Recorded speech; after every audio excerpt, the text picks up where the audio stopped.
मैं अनिल प्रकाश अंकित तिवारी के media dictionary के माध्यम से गंगा के बारे में कुछ अपने विचार प्रस्तुत कर रहा हूँ।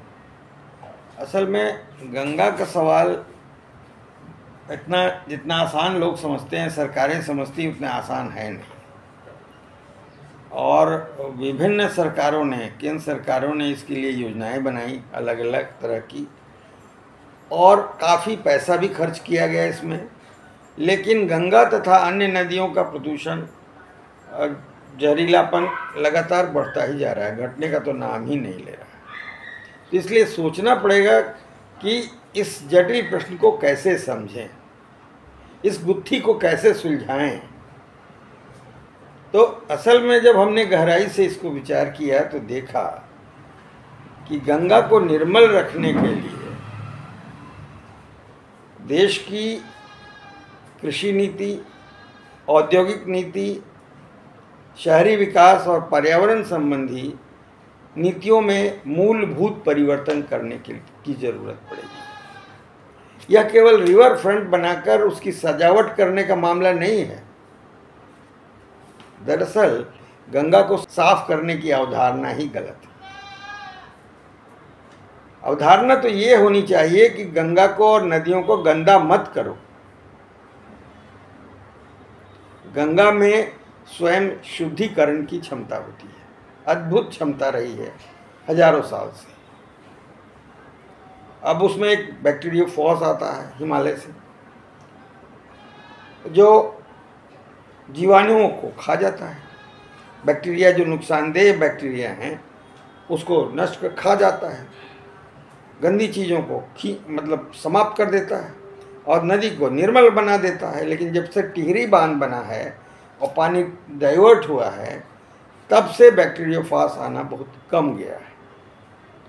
दूसरी बात यह है कि गंगा में बहुत सारा शैवाल होता है। किसी भी नदी में, गंगा में ज़्यादा इनविजिबल होता है, यूनिसेलुलर उसमें प्लैंक्टन्स होते हैं। वो जो है सूरज की रोशनी में फोटोसिंथेसिस करते हैं, प्रकाश संश्लेषण करते हैं, ऑक्सीजन छोड़ते हैं और गंदी चीज़ों को, कार्बन डाइऑक्साइड को और दूसरी जहरीली चीज़ों को सोख लेते हैं। ये स्वयं शुद्धिकरण की एक ये भी महत्वपूर्ण प्रक्रिया है। इसीलिए गंगा जल को अगर ऊपर से लाया जाए, साफ गंगा जल को, तो वर्षों वर्ष तक वो सड़ता नहीं है, खराब नहीं होता है। वैज्ञानिकों ने हैजे के जीवाणुओं को इस पानी में डालकर बोतल में बंद किया था। 4 घंटे के बाद वो जीवाणु नष्ट हो गए थे। ऐसे में अब कोई गंगा को साफ करने की बात करे तो इसे नासमझी ही कहा जाएगा। अगर कोई, एक बात और बता देता है, अगर कोई समझता है कि किसी के नहाने या कुल्ला करने या भैंसों के नहलाने से, उसके गोबर करने से कोई नदी प्रदूषित होती है, तो ऐसे ही हंसने वाली बात हो गई जैसे कोई जौ या चने के पौधे को गेहूं का पौधा समझ बैठे। गंगा के प्रदूषण का सबसे बड़ा कारण है कल कारखानों के जहरीले और थर्मल पावर स्टेशनों के जहरीले रसायनों को नदी में बिना रोक टोक के गिराया जाना। उद्योगपतियों के प्रतिनिधि बताते हैं कि गंगा के प्रदूषण के लिए इंडस्ट्रियल एफ्लुएंट सिर्फ 8% जिम्मेवार है। यह आंकड़ा विश्वास करने योग्य नहीं है। दूसरी बात यह है कि जब कल कारखानों या थर्मल पावर स्टेशनों का गर्म पानी तथा रसायन या काला या रंगीन एफ्लुएंट नदी में जाता है, तो नदी के पानी को जहरीला बनाने के साथ साथ नदी के स्वयं शुद्धिकरण की क्षमता को भी नष्ट कर देता है। नदी में मौजूद बहुत से सूक्ष्म वनस्पतियाँ और जीव जंतु भी साफ सफाई में मदद करते हैं, लेकिन उद्योगों के प्रदूषण के कारण गंगा में जगह जगह डेड जोन बन गए। कहीं आधा किलोमीटर, कहीं 1 किलोमीटर, कहीं 2 किलोमीटर के डेड जोन बन गए हैं। यहाँ से गुजरने वाला कोई जीव जंतु या वनस्पति जीवित नहीं बचता। जब तक प्रदूषण के लिए जिम्मेवार उद्योगों के मालिकों, बिजली घरों के बड़े अधिकारियों को पर सख्ती नहीं बरती जाएगी और उन्हें जेल भेजने के लिए सख्त कानून नहीं बनेंगे और उन्हें मुस्तैदी से लागू नहीं किया जाएगा, तब तक गंगा निर्मल कैसे होगी। एक दूसरी बात भी है, गंगा के प्रदूषण का एक बड़ा कारण खेती में रासायनिक खादों और जहरीले कीटनाशकों का प्रयोग है। ये रसायन बरसात में के समय बहकर नदी में पहुंच जाते हैं और नदी की पारिस्थितिकी को बिगाड़ देते हैं। इसलिए नदियों को प्रदूषण मुक्त रखने के लिए इन रासायनिक खादों तथा कीटनाशकों पर दी जाने वाली भारी भरकम सब्सिडी को बंद करके पूरी राशि जैविक खाद तथा जैविक कीटनाशकों के प्रयोग करने वाले किसानों को देनी पड़ी।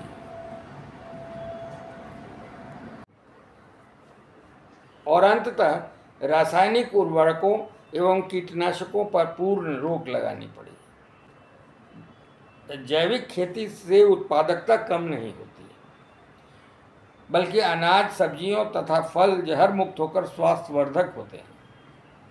इसमें सिंचाई के लिए पानी की खपत भी बहुत घटती है और खेती की लागत घटने से मुनाफा भी बढ़ता है। एक बात बता देता हूँ, देश के जो अरबपति लोग हैं वो ऑर्गेनिक अनाज और फल और सब्जियां ही खाते हैं। ये गरीब साधारण लोगों के लिए ये फर्टिलाइज़र और जहरीले कीटनाशकों के प्रयोग से जो अनाज, फल वगैरह होता है वो खाना पड़ता है। उससे कैंसर से लेकर तमाम तरह की बीमारियां होती हैं।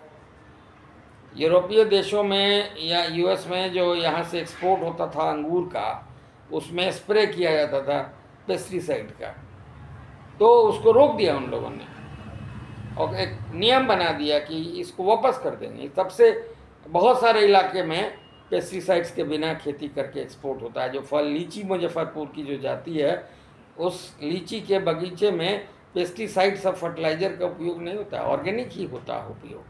तो ये क्यों नहीं हो सकता है? इसको सख्ती, नदियों को साफ रखने के लिए, निर्मल रखने के लिए, उसके जीव जंतुओं को बचाने के लिए और उसकी जो सांस्कृतिक जो वो हमारे लिए धरोहर है उसको जीवंत रखने के लिए ये करना पड़ेगा और करना चाहिए। यूएस में, यूरोप में बड़ी तेज़ी से ऑर्गेनिक की तरफ बढ़ रहे हैं और अमेरिका का जो व्हाइट हाउस है प्रेसिडेंट का, उसके जो पूरा जो इलाका है उसमें खेती हो रही है, ऑर्गेनिक ही हो रही है। एक बात और बताना चाहता हूँ, शहरों के सीवर तथा नालों के से बहने वाले एफ्लुएंट को ट्रीट करके साफ पानी नदी में गिराने के लिए बहुत सी बातें हो चुकी हैं। कुछ योजनाएं भी लागू हुई हैं, लेकिन केवल गंगा के बगल के क्लास 1 के 36 शहरों में से प्रतिदिन 2601.3 mld गंदा पानी निकलता है, जिसका मात्र 46% ही साफ करके नदी में गिराया जाता है। वहीं क्लास 2 के 14 शहरों से प्रतिदिन 122 mld एफ्लुएंट निकलता है, जिसका मात्र 13% ही साफ किया जाता है। गंगा के किनारे के कस्बों तथा छोटे शहरों के प्रदूषण की तो चर्चा सरकार कभी चर्चा भी नहीं करती। शहरी कचरा एक ऐसी चीज़ है जिसका सदुपयोग भी संभव है। देश के कुछ शहरों में इस कचरे से खाद बनाई जाती है और पानी को साफ करके खेतों की सिंचाई में लगाया जाता है। ऐसा प्रयोग गंगा तथा अन्य नदियों के सभी शहरों कस्बों में किया जा सकता है और किया जाना चाहिए। अब तक यह मामला टलता रहा है, इसलिए मुस्तैदी दिखाने की जरूरत है। प्रधानमंत्री के संसदीय क्षेत्र वाराणसी में वाराणसी शहर की सारी गंदगी गंगा में डालती है। क्या इस पर लोगों का ध्यान नहीं है?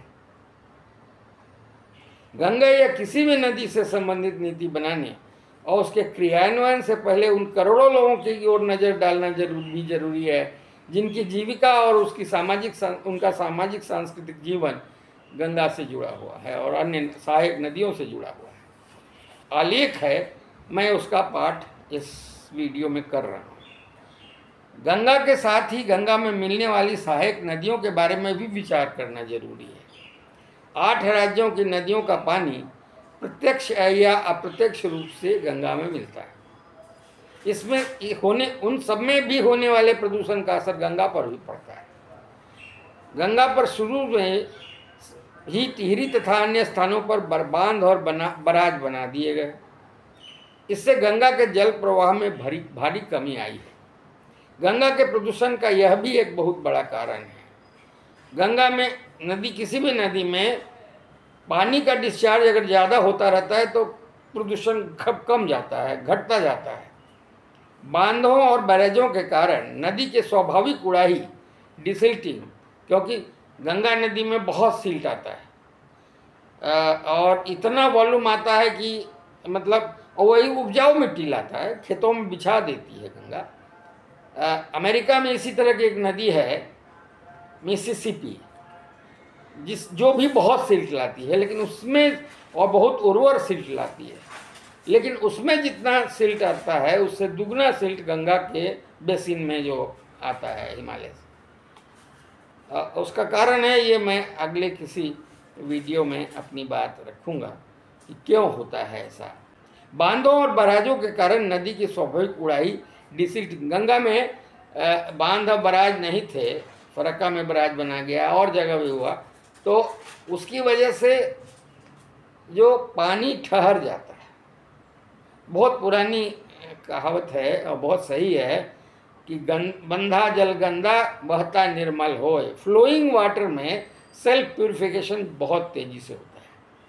और दूसरी बात, क्योंकि ऑक्सीजन उसमें आता रहता है, तो ये जो बराज बने 1971 में पश्चिम बंगाल में फरक्का में बराज बना दिया और 1975 में उसकी कमीशनिंग हुई। जब ये बराज नहीं थे तो हर साल बरसात में तेज पानी की धारा के कारण 150 से 200 फीट तक की गहरी उड़ाही हो जाती थी नदी। दोनों तरफ खेतों में फैला देता था सिल्ट, गंगा बाढ़ का पानी, और कुछ बांग्लादेश में मतलब बंगाल की खाड़ी में चला जाता था। तो इससे सहूलियत होती थी, लेकिन अब वो बराज बना दिया आपने, तो अब क्या हुआ, इससे उड़ाही की प्रक्रिया रुक गई। फरक्का बराज के कारण समुद्र से मछलियों की आवाजाही भी रुक गई। फिश लैडर बालू, उसका जो बराज का जो फिश लैडर है सो बालू मिट्टी से भर गया। झींगा जैसी मछलियों की ब्रीडिंग समुद्र के खारी पानी में होती है और हिल्सा जैसी मछलियों की ऋषिकेश में। बहुत तेज से बरसात के समय वो नदियाँ आती जाती रही हैं। 67 किस्म की मछलियाँ ख़त्म हो गई। 80% मछली वो समाप्त हो गई और पूरे गंगा में और सहायक नदियों में। और रहा सहायक कसर तो प्रदूषण ने कर ही दिया। इससे करोड़ों मल्लाह लोग बेरोजगार हो गए हैं बिहार, बंगाल, उत्तर प्रदेश के। और इतना ही नहीं है, जो गरीब आदमी प्रोटीन उसको मिल जाता था, ये माल न्यूट्रिशन मतलब कुपोषण की स्थिति बच्चों में खासकर पाई जा रही है। उसका एक बड़ा कारण है कि इसके लिए कोई टॉनिक और प्रोटीन देने की और कैल्शियम देने की ज़रूरत नहीं पड़ती थी। एक बंसी लगाया और कहीं भी मछली पकड़ लिया, खा लिया उसको पका करके। इसलिए इसी बीच में गंगा में 16 बराज बनाने की बात आने लगी। उसका बहुत लोग विरोध कर रहे हैं और अभी तक वो अटकी हुई है योजना। जब बड़े जहाज़ ले जाने की बात हो रही है,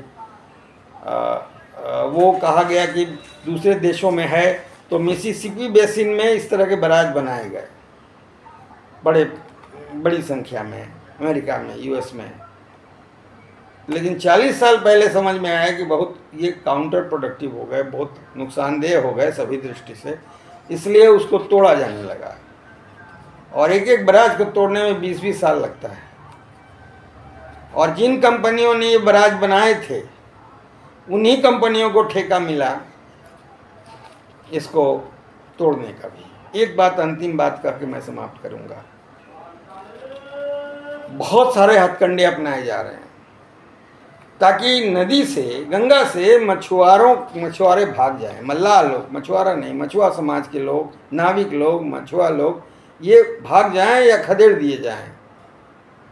और उसको कमर्शियलाइजेशन किया जाए, क्रूज चलाया जाए, उससे तो नदी और प्रदूषित होगी, जैसा बनारस में हो रहा है। सब मल्लाह लोग बेकार हो गए हैं और क्रूज चल रहा है, कंपनियां चला रही हैं। और कमर्शियलाइजेशन, ये नदी का कमर्शियलाइजेशन करने की बात बहुत ही, नदी की जो आवाज़ है, सुरसुराहट है, जो कलकल ध्वनि होती है, जो शाम का उसका दृश्य होता है, जो उसका कौन देगा, भुगतान करेगा, बताइए ना। जीविका तो खत्म हो ही रही। तो ये सब बातें हैं, ये मौलिक नीतियों में पर मौलिक परिवर्तन की बात है। समाज को, वैज्ञानिकों को और सरकार को इस पर गंभीरतापूर्वक विचार करना चाहिए और गंगा को निर्मल रखने के लिए, और कहा भी गया था कि अविरल बहने दो, तो एक तरफ आप बराजों की योजना ला रहे हैं, दूसरी तरफ करें अविरल बहने दो। कैसे अविरल बहेगी, कैसे निर्मल रहेगी? इसके लिए ज़रूरी है इस पर गहराई से विचार और ईमानदारी से विचार करना और इसके कमर्शियलाइजेशन को रोकना। धन्यवाद।